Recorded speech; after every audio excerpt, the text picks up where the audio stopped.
The sun dipped low in the sky, its golden rays casting long shadows across the bustling streets of Sacramento. The evening air buzzed with the familiar sounds of city life: honking cars, distant chatter, and the rhythmic hum of engines merging into a chaotic symphony. Eric Porter, a man of poise and precision, navigated his way home after a long day at work. His sleek black sedan glided smoothly through the lanes, its polished surface reflecting the amber hues of the fading sunlight. Eric wasn't just another commuter blending into the city's evening rush. His tailored suit and composed demeanor hinted at a man accustomed to structure and authority. But for now, he was simply a driver heading home, the strains of his day fading into the soft hum of the radio playing in the background. The faint melody provided a sense of calm, a temporary escape from the weight of his responsibilities. As Eric approached a traffic light, he eased his car to a gentle stop. The yellow glow shifted to red, illuminating the polished hood of his sedan. It was an unremarkable moment, one he had experienced countless times. Yet, in the blink of an eye, the ordinary shattered. The shrill wail of a police siren pierced the air, its flashing blue and red lights cutting through the dimming evening. Eric's eyes flicked to the rearview mirror, catching sight of the police cruiser pulling up behind him. His brow furrowed slightly, a fleeting expression of curiosity mixed with frustration. With a steady hand, he guided his car to the side of the road, the tires crunching softly against the gravel. Rolling down his window, Eric prepared himself for what he assumed would be a brief exchange, a routine traffic stop, nothing more. The officer who emerged from the cruiser exuded authority. Officer Bradley Larson, with his crisp uniform and buzz cut, walked toward Eric's car with an air of confidence bordering on arrogance. His boots struck the pavement with purpose, the badge on his chest gleaming under the fading light. As he approached, Larson's expression was unreadable, his eyes scanning the scene with practiced precision. "License and registration," Larson demanded, his tone curt and devoid of warmth. Eric nodded, his movements calm and deliberate. He reached into the glove compartment, retrieving the requested documents, and handed them over without a word. As Larson inspected the license, his gaze shifted to Eric, lingering just a moment too long. There was something in the officer's demeanor, a subtle edge, a quiet suspicion, that hinted this stop wouldn't be as straightforward as Eric had hoped. "Do you know why I pulled you over?" Larson asked, leaning slightly closer to the window. Eric met the officer's gaze, his voice steady as he replied, "I'm not entirely sure, officer." "You didn't come to a full stop at the light," Larson said, though his tone lacked conviction, as if the words were rehearsed. Eric's lips pressed into a thin line. "I thought I slowed down in time. But if that's the case, I understand." Larson didn't respond immediately. Instead, he lingered, his eyes narrowing as he scrutinized Eric more closely. The tension between them began to shift, subtle at first, but unmistakable.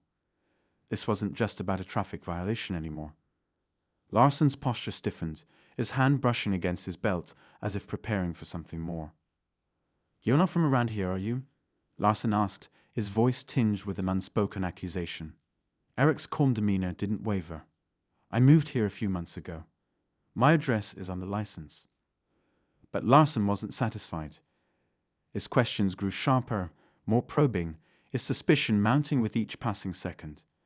Eric, ever composed, answered each inquiry with measured precision. Yet, he could sense the officer's growing frustration, the widening chasm of distrust. "Step out of the car for me," Larson ordered abruptly, his tone brooking no argument. Eric hesitated, his grip on the steering wheel tightening briefly. "Is there a specific reason for that, officer?"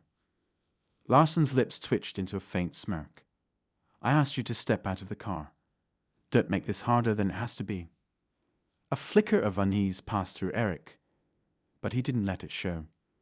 With a slow exhale, he unbuckled his seatbelt and stepped out, his polished shoes meeting the asphalt with a soft thud. Standing taller than the officer, Eric carried himself with an unassuming confidence, his tailored suit a stark contrast to the setting. "Hands where I can see them," Larson instructed, gesturing toward the hood of the car. Eric complied, his movements deliberate and controlled. Is there something specific you're looking for, officer? Just routine, Larson replied, though his tone suggested otherwise. We've had some incidents around here. Incidents involving men in business suits driving sedans. Eric asked, his voice calm but pointed. The question hung in the air, an unspoken challenge. Larson's jaw tightened, his hand hovering near his belt, as though the simple act might reassert his authority. The tension between them was palpable, a silent battle of wills playing out on the dimly lit street. As the officer began a pat-down, his actions were rough, invasive, his hands lingering just a moment too long. It was a search that spoke of power rather than protocol, an attempt to provoke. But Eric remained unflinching, his calm exterior a shield against the officer's escalating aggression. You're clean, Larson muttered begrudgingly, stepping back. Of course I am, Eric replied evenly. Now if we're done here. I'm not done, Larson interrupted, his voice rising. There was a crack in his composure, a flicker of uncertainty beneath the bravado. Eric's eyes met the officer's, steady and unyielding. Officer, I think it's time you know who I am. Larson's expression hardened, his irritation bubbling to the surface. I don't care who you are. Eric reached into his pocket, his movements slow and deliberate. I'm reaching for my badge, he said, his voice calm but commanding. No need for theatrics. I want you to see it. The words landed with weight, their meaning hanging in the tense air. Larson's eyes followed Eric's hand as he produced a leather wallet, flipping it open to reveal a gleaming badge. The truth was about to hit like a tidal wave, threatening to upend everything Larson thought he knew about this encounter. What happened next would leave Officer Larson questioning not just his actions, but the very foundation of the authority he wielded so carelessly. Officer Larson's eyes darted to the badge in Eric's hand, the metallic shine catching the fading light of the evening. His smirk faltered, replaced by a flash of confusion. He leaned closer, squinting as if trying to make sense of what he was seeing. Internal affairs. Larson muttered under his breath, the words barely audible but heavy with realization. Eric didn't move, his calm gaze steady as he watched the officer process the situation. That's right, he said, his tone measured. I'm Eric Porter, head of internal affairs for this district. I suggest we take a moment to reset this interaction. Larson's jaw tightened. His hands, which had been resting on his belt moments before, now hung awkwardly by his sides. The authority he carried so confidently seemed to waver, his body language betraying his unease. I didn't know, Larson began, but Eric cut him off with a raised hand. That much is clear, Eric said firmly. But not knowing doesn't excuse the way you've conducted yourself tonight. Larson's face flushed, a mix of anger and embarrassment flaring in his eyes. He straightened his posture, as if trying to reclaim some semblance of control. With all due respect, sir, I was just doing my job. Eric's expression remained neutral, but his voice carried a sharp edge. Was that what you were doing? Because from where I'm standing, it looks more like harassment than protocol. And this isn't the first time I've heard complaints about an officer matching your description. Larson's eyes widened slightly, the mention of complaints clearly catching him off guard. He opened his mouth to respond, but no words came out. The silence stretched between them, heavy with unspoken tension. Eric stepped back, sliding his badge into his pocket. I'll need your badge number and the details of this stop, he said. You'll hear from my office soon. For now, I suggest you return to your patrol and reflect on the way you've handled this situation. For a moment, Larson seemed frozen, torn between defiance and submission. Finally, he muttered a stiff, "Yes, sir," before retreating to his cruiser. The sound of his boots against the pavement echoed in the quiet street as he climbed into the driver's seat and pulled away, his lights and sirens switched off. Eric watched the cruiser disappear into the distance, a flicker of something unreadable crossing his face. He exhaled slowly, running a hand over his jaw before getting back into his car. The tension in his shoulders didn't ease as he started the engine and merged back into traffic. This wasn't over, not by a long shot. The encounter had stirred something deep within Eric, a mix of anger and determination that refused to be ignored. He had seen officers like Larson before, men who let their power warp their judgment and fuel their egos. It was exactly why Eric had taken the role in internal affairs.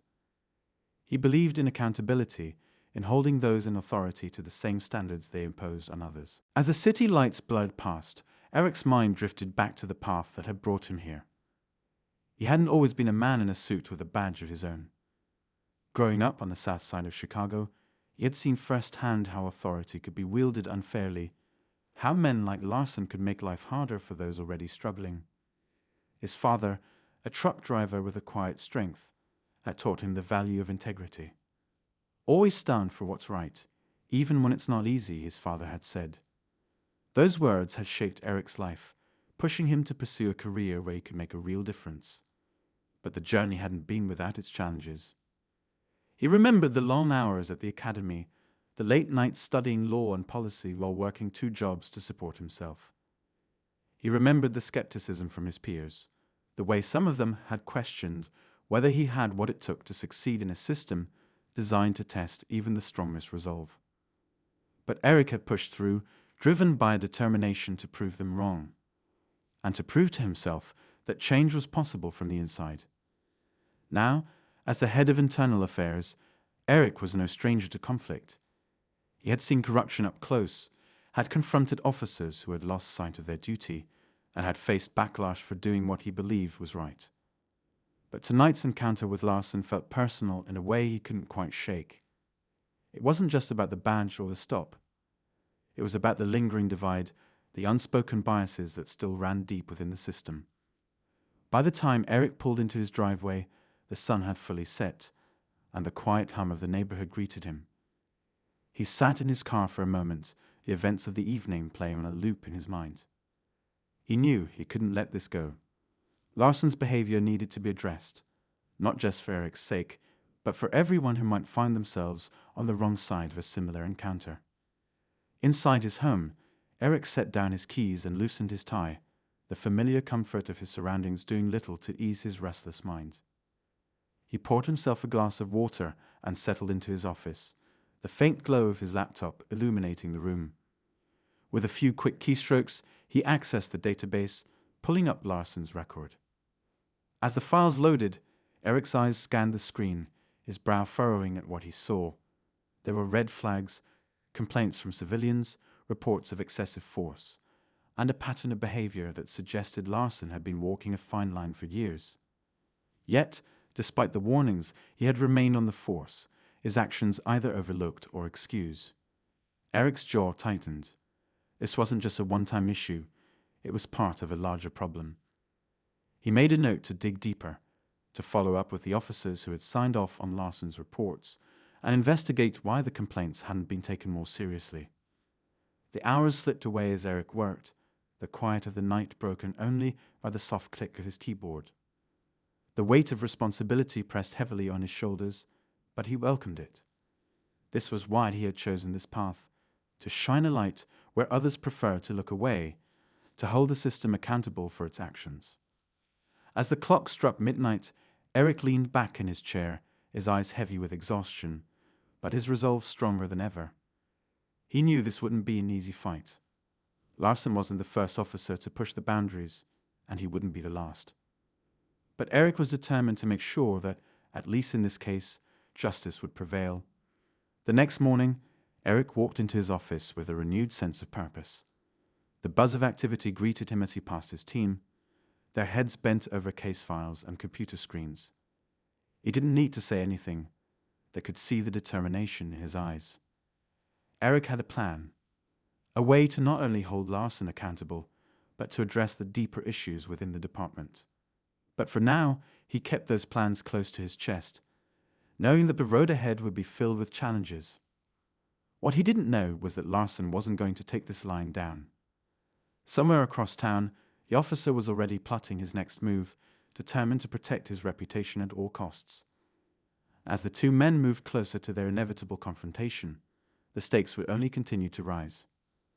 The following day, Officer Larson sat at his kitchen table, his jaw clenched and his coffee untouched. His mind raced, replaying the encounter with Eric Porter over and over. He had always prided himself on being the kind of officer who got things done, the one others relied on to keep order. But now, the confidence that once fueled him felt more like a weight pressing down on his chest.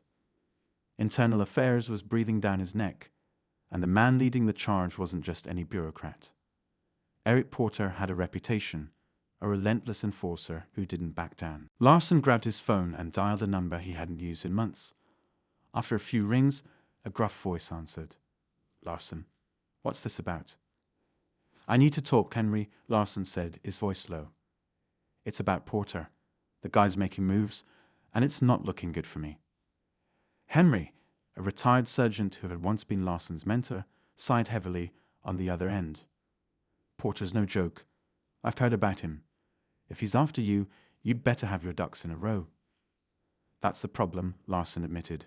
"There have been complaints, stuff I thought was handled. But now he's digging. And if he finds anything," his voice trailed off, the implications hanging in the air. Henry didn't respond right away, and the silence stretched uncomfortably. Finally, he spoke. "Look, Larson, I'm not saying what you've done is right. But if you want to survive this, you need to play it smart. Find something on Porter. Everybody's got skeletons. You just need to figure out what his are." The suggestion lingered in Larson's mind long after the call ended. It wasn't the first time he'd heard whispers about Eric Porter's past. There were rumors, stories that circulated quietly but never quite reached the surface. If Larson could uncover something, anything, that called Porter's credibility into question, he might just have a chance to turn the tables. Meanwhile, Eric continued his investigation, unaware of the storm brewing in the background. He spent hours combing through records, interviewing colleagues, and piecing together a timeline of Larson's career. The more he uncovered, the clearer it became that this wasn't an isolated issue. Larson's behavior was part of a pattern, one that reflected deeper problems within the department. One case stood out, a report from a young man named Marcus Jenkins. Marcus had filed a complaint about an encounter with Larson 2 years ago, describing a traffic stop that had escalated into something far more hostile. Eric remembered the name. Marcus had been part of a community outreach program Eric had worked with during his early years in law enforcement. The thought of someone he knew being mistreated only fueled his determination to see this through. Eric reached out to Marcus, arranging a meeting at a quiet cafe on the outskirts of town. When Marcus arrived, he looked older than Eric remembered, the lines on his face hinting at struggles that had worn him down. Still, there was a spark of resilience in his eyes. "Eric," Marcus said, shaking his hand firmly. "It's been a while." "It has," Eric agreed, motioning for him to sit. "I wish it were under better circumstances." Marcus nodded, his expression somber. "I figured this was about Larson. What do you need from me?" "I need to hear your story," Eric said. "I know it's not easy, but the more details I have, the stronger our case will be." Marcus hesitated, glancing around the cafe as if checking for eavesdroppers. "That night was one of the worst I've ever had," he began. "I was driving home from work, tired but minding my own business. Larson pulled me over, said I was speeding. I wasn't, but I didn't argue. Then he started asking questions, where I was coming from, what I was doing in that neighborhood. It didn't feel right." As Marcus recounted the events, Eric listened intently, his mind racing. The patterns were all too familiar. The same condescending tone, the same aggressive tactics. By the time Marcus finished, Eric was more determined than ever to bring Larson to justice. But Larson wasn't sitting idly by. He had begun his own investigation, using his connections to dig into Eric's background.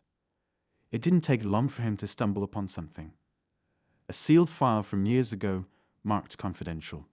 Larson's curiosity was piqued, and he called it a favor to gain access. What he found was a police report from Eric's early days on the force. It detailed an altercation involving Eric and a civilian, a heated confrontation that had ended with accusations of excessive force. The case had been dismissed, the details buried, but Larson saw an opportunity. If he could spin this narrative, cast doubt on Eric's integrity, he might just buy himself some time. As Larson worked to gather ammunition, Eric continued to build his case, unaware of the trap being set. The two men were on a collision course, their actions fueled by conflicting motives and a shared determination to come out on top. The tension continued to escalate, each move and counter-move pulling them closer to a breaking point. What neither of them realized was that their fight was part of a much larger battle, one that would force both men to confront not just each other, but the very system they claimed to serve. Eric Porter was up late again, his office dimly lit by the glow of his computer screen. The weight of the investigation was heavier than ever, as more reports and complaints against Larson surfaced. Each document he read painted a clearer picture of misconduct and abuse of power. There was no longer any doubt in Eric's mind. Larson had to be held accountable. But as he pieced everything together, there was an uneasiness he couldn't shake. It wasn't just about one officer. The deeper he dug, the more he saw cracks in the system that allowed people like Larson to thrive. The thought fueled his frustration. He leaned back in his chair and rubbed his temples, trying to quiet the storm of emotions swirling inside him. Just then, his phone buzzed on the desk. It was a text from an anonymous number. Asterisk, we need to talk. Meet me at the park on Elm, 10 p.m. Bring no one. Asterisk. Eric stared at the message, his instincts immediately on high alert. He considered ignoring it, but decided he couldn't take the chance. He grabbed his coat and headed out, his mind racing with possibilities. Was it someone willing to blow the whistle on Larson? Or was it something else entirely? Either way, he had to find out. The park was eerily quiet when Eric arrived, the shadows of the trees stretching long under the dim streetlights. He scanned the area, looking for any sign of movement. After a few tense moments, a figure stepped out from the darkness. Eric's heart rate quickened as he recognized the person. It was Marcus Jenkins. Marcus? Eric called out, his voice tinged with both relief and confusion. What's going on? Marcus glanced around nervously before speaking. I didn't know who else to turn to, he admitted. Larson's been asking questions about me. I think he knows I talked to you. Eric's jaw tightened. Did he threaten you? Not directly, Marcus said, lowering his voice. But I've seen him parked outside my house. And someone's been asking about my family. I don't think it's a coincidence. Eric felt a surge of anger. Larson wasn't just trying to save himself. He was actively trying to intimidate anyone who stood in his way. Don't worry, Eric said firmly. I'll handle this. He won't get away with it. But even as Eric reassured Marcus, a seed of doubt crept into his mind. Larson was desperate, and desperate men were dangerous. Eric knew he had to move quickly, not just for his own sake, but for everyone who had been caught in Larson's web. Meanwhile, Larson was making his own moves. Armed with the sealed file he'd uncovered, he began planting rumors among his colleagues, carefully crafting a narrative that painted Eric as a hypocrite. Porter thinks he's better than us. Larson told anyone who would listen. But he's got his own skeletons. He just hides them better. The whispers spread like wildfire, and Eric began to notice the shift in the way people looked at him. Some avoided eye contact, while others watched him with a mix of curiosity and suspicion. It was clear that Larson's tactics were working, and Eric knew he had to act fast before the damage became irreversible. Determined to stay ahead, Eric decided to confront Larson directly. He showed up unannounced at the precinct, his presence immediately commanding attention. The room fell silent as he walked in. Every officer present keenly aware of the tension between the two men. Larson, Eric said, his voice steady but firm. We need to talk. Larson looked up from his desk, a smirk playing on his lips.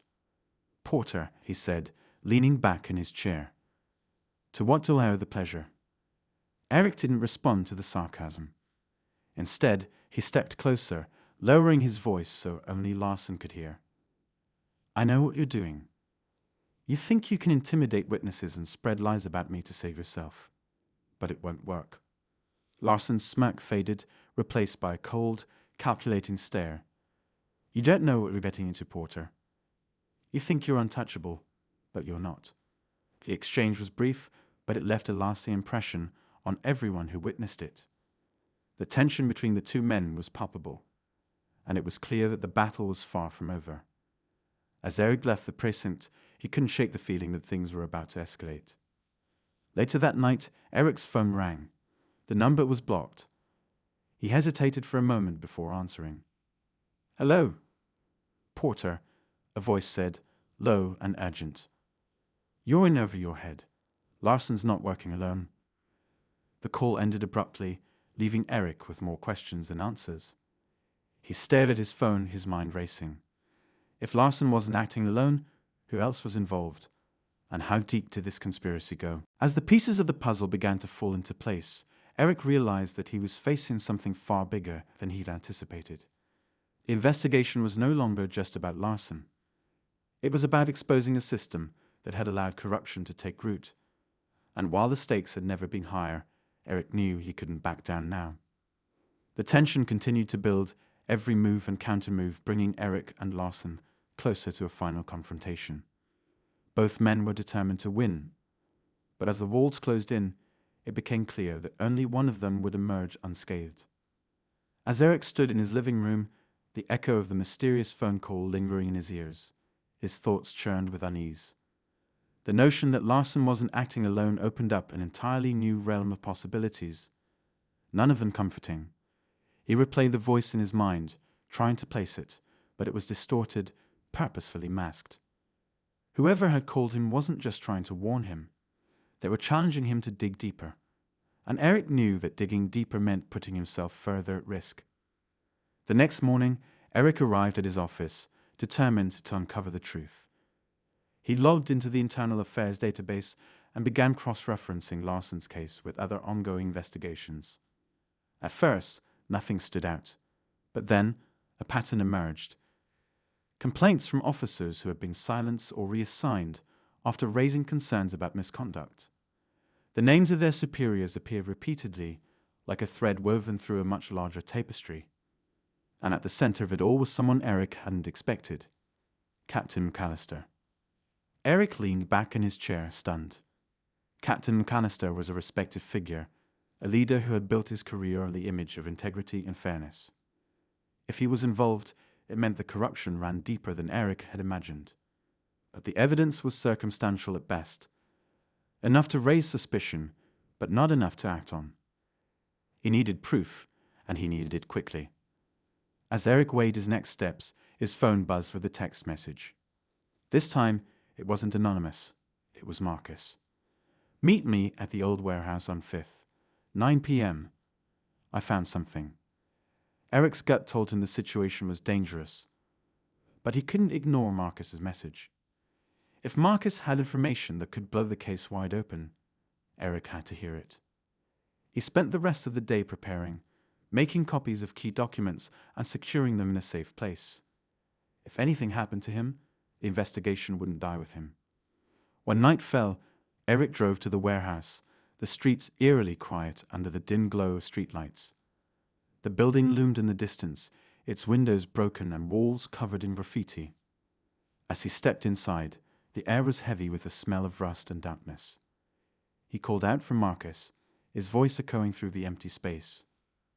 Over here, Marcus's voice came from the shadows, strained and nervous.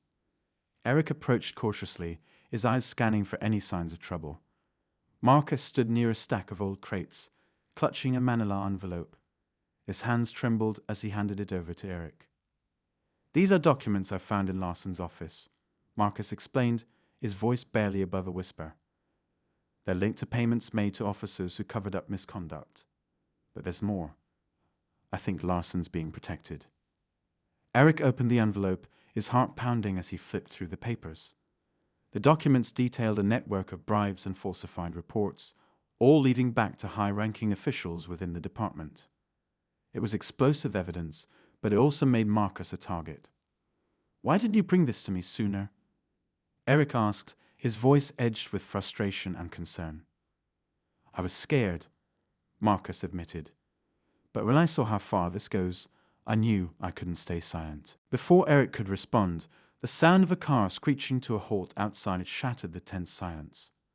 Both men froze, their eyes darting toward the entrance. The beam of a flashlight cut through the darkness, and heavy footsteps echoed off the concrete floor. Eric shoved the envelope into his coat and motioned for Marcus to stay quiet. "Porter," a voice called out, sharp and commanding. It was Larson. Eric stepped forward, keeping his expression calm despite the adrenaline surging through him. "You're in the wrong place, Larson," he said evenly. "Turn around and walk away." Larson's smirk was almost visible in the dim light. "Funny, I was about to say the same thing to you. You've been digging where you shouldn't, Porter. It's going to get you hurt."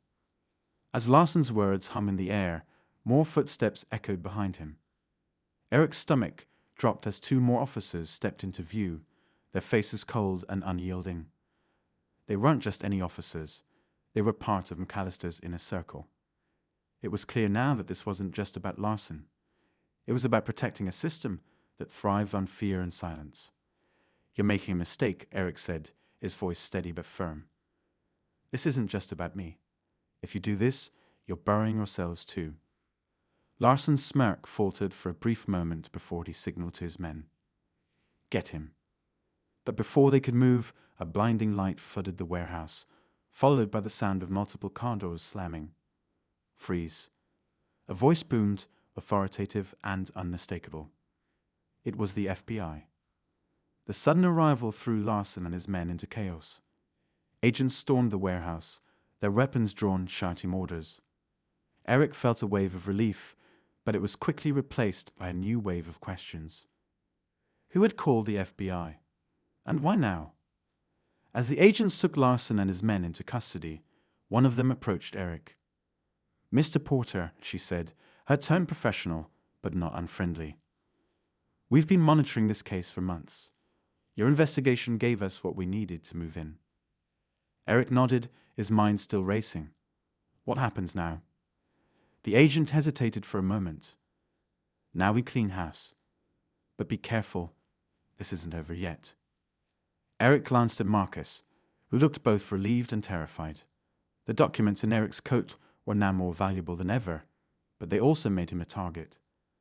As the agents led Larson and his men away, Eric couldn't shake the feeling that the real battle was just beginning. The system he was fighting against wasn't going to go down without a fight, and Eric knew he had to be ready for whatever came next. Eric watched as the FBI agents loaded Larson and his accomplices into their vehicles. The warehouse fell eerily quiet after the commotion, the only sound being the distant wail of sirens fading into the night. Marcus, still visibly shaken, stood by Eric, clutching the empty manila envelope as if it was his lifeline. "That was too close," Marcus muttered, his voice barely audible. Eric nodded, his mind racing. While the FBI's intervention was a welcome turn, it felt too convenient. He hadn't reached out to them, and he doubted Marcus had either. Someone else was pulling strings behind the scenes, someone who seemed to know every move before it happened. The agent who had spoken to Eric earlier returned, her expression serious. "We'll need you to come down to our office tomorrow to provide a full statement," she said, handing him her card. Eric took it, but his focus was elsewhere. "Who tipped you off?" he asked.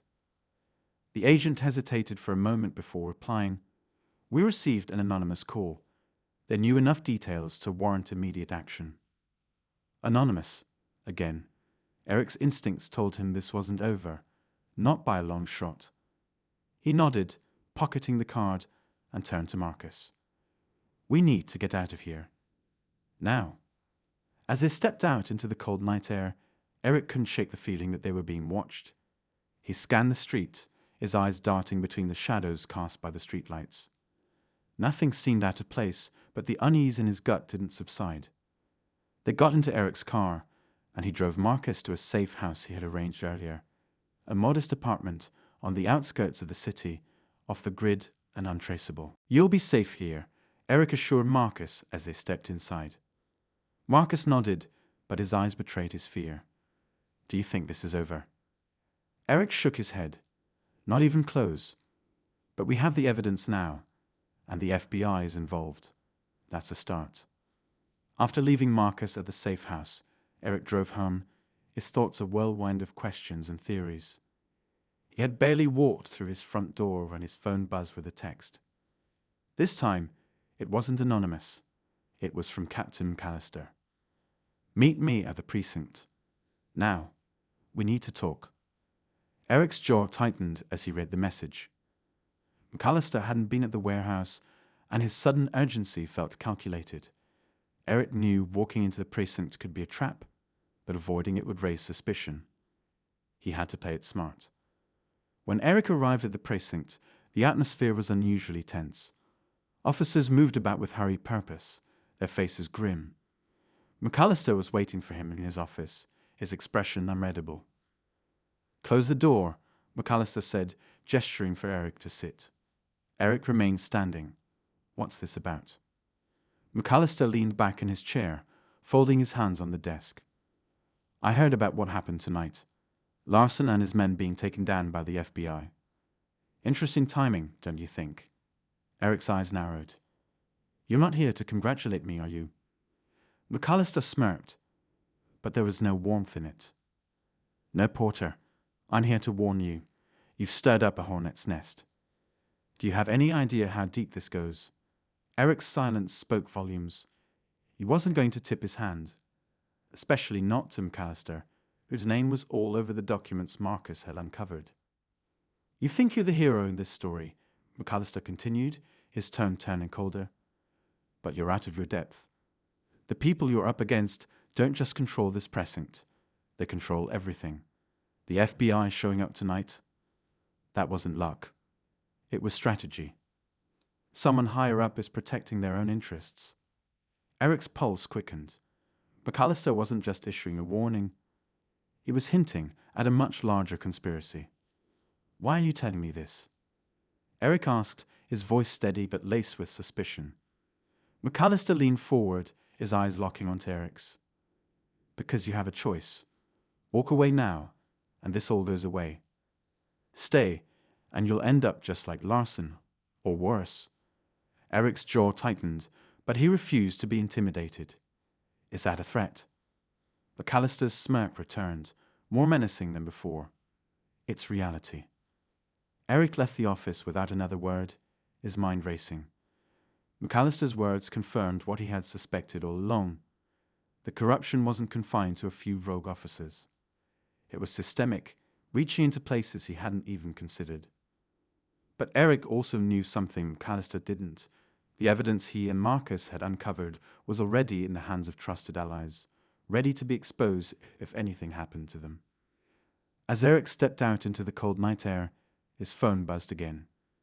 This time, it was a voicemail. He played it, his heart pounding as he recognized the distorted voice from before. "You're close, Porter. Closer than they want you to be. But be careful. The enemy isn't who you think it is."